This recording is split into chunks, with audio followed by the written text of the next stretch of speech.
After a surge of female political candidates back in 1992, it was labeled the Year of the Woman. Now, 26 years later, another wave of women could actually be heading to Washington, and that includes some out of West Virginia. 13 News reporter Adrienne Robbins has that story.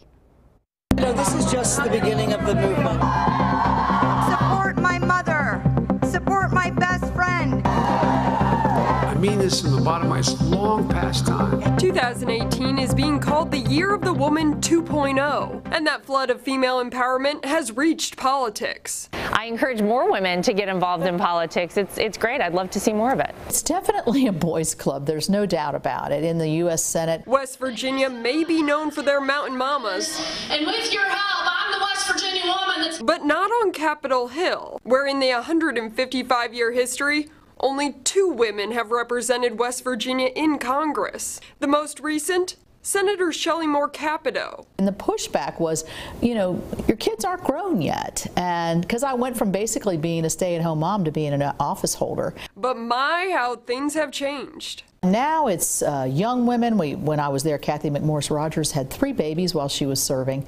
That was, such a new thing. But it's just reflective of more women in the workforce. The female wave has reached the Mountain State. I can tell you from the time I was in 2000, when I was first in the House of Representatives, there were 58 women. Now there's well over 110. So numbers are growing across the nation. They should grow here. This election day, voters will have the choice of a woman candidate in each of the 3 congressional districts here in West Virginia. It doesn't surprise me at all. I've served with wonderful women. In the past, candidates were forced to overcome being female. These West Virginia women are embracing it. I keep saying, you know, women, we're not magical unicorns. I don't think we're going to fix everything necessarily, you know, perfectly. But I think, you know, having more women is a better reflection of the communities that we all live in. But getting to D.C. is only half the battle. My voice maybe hasn't been as loud as I would want it to be, or maybe even as respected as I would want it to be. But I don't focus on that. I try to focus on the positive.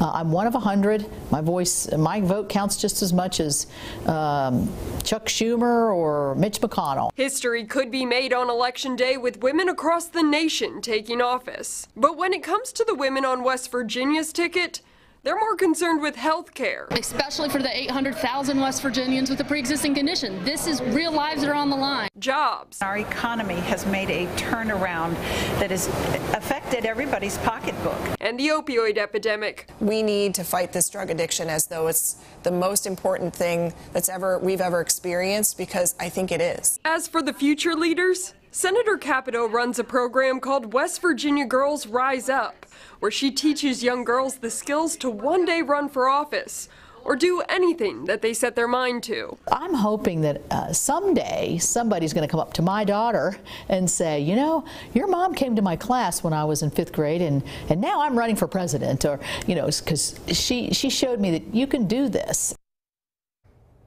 That was Adrienne Robbins reporting, and Adrienne tells us all of the candidates she spoke to were adamant that your vote should be based on merit. They also said that more women should be represented in Washington.